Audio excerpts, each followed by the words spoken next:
him. I want to watch the news. Are you making headway at least? This is the news.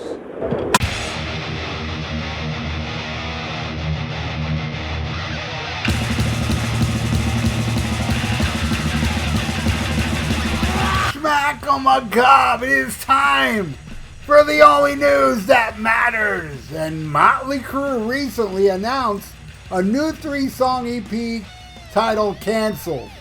Lindsay C. from the Day in Metal criticized the upcoming record on X. She said, Mötley Crüe just needs to stop now instead of completely destroying their legacy. Some fans agreed with the journalist's comments, with one sharing, agreed, I am a fan, but they definitely need to stop.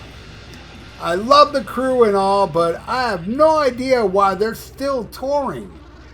They haven't released an album since Saints of Los Angeles in 2008, and they let Mick Mars go. I don't understand them.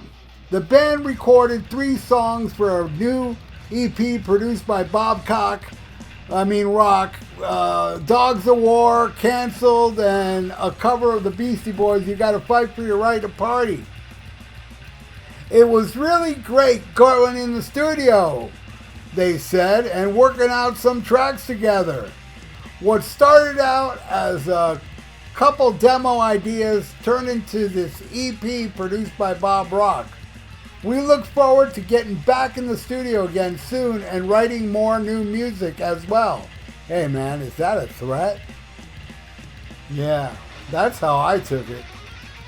Anyway, Mötley Crüe debuted Fight for Your Right during an exclusive show for 450 fans at the Underworld in London on June 30th, 2023.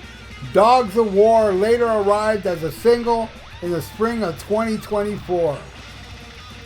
The band's first single since 2019 also received mixed reaction from fans.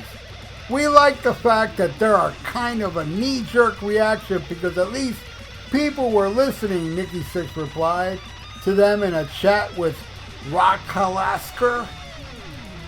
Said, within a short amount of time we love it, or we hate it, or you're over.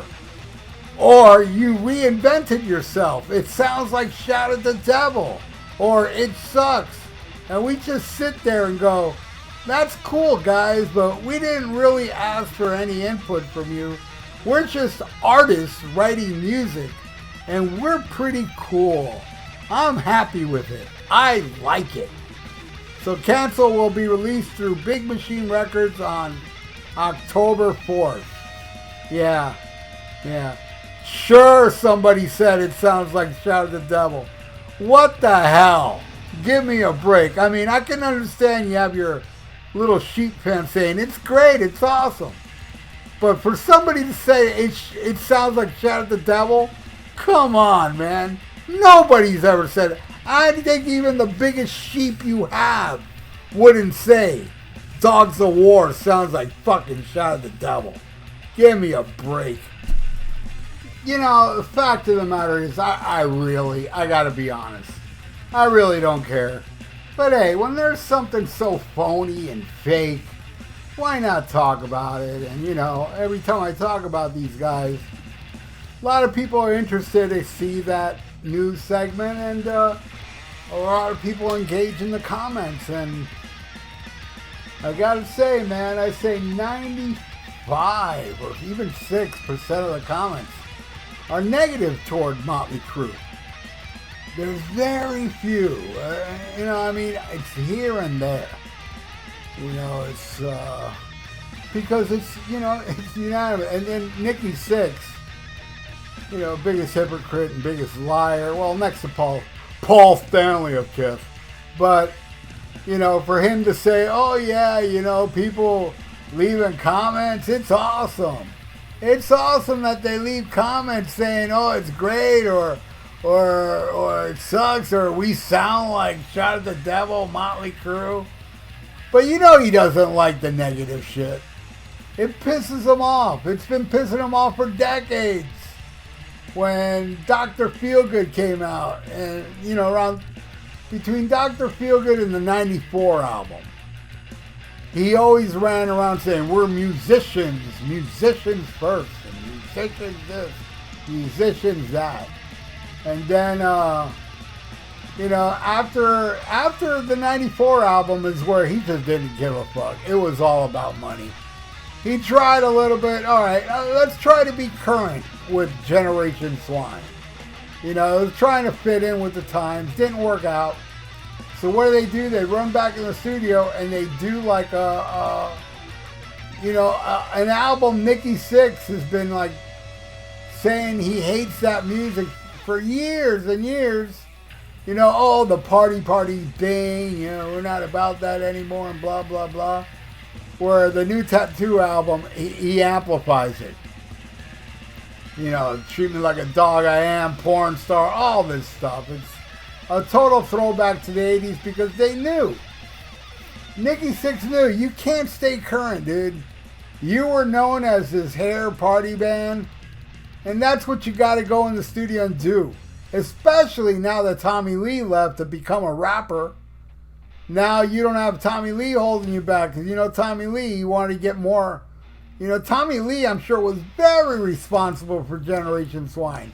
Probably even more than Sixx. And it's messed up, you know, what they did to Mick Mars.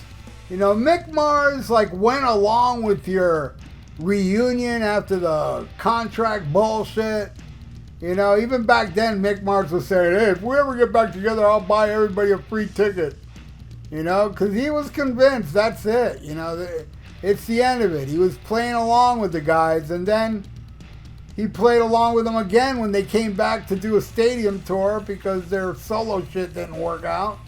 Tommy and Nicky's, and he went along with it. And now they're screwing him. You know, he's got to take him to court to get his even share. He should make as much money as Nicky, Tommy, and Vince make. Equally, even with him not being there. You know, that's how they have it with Bunny Carlos.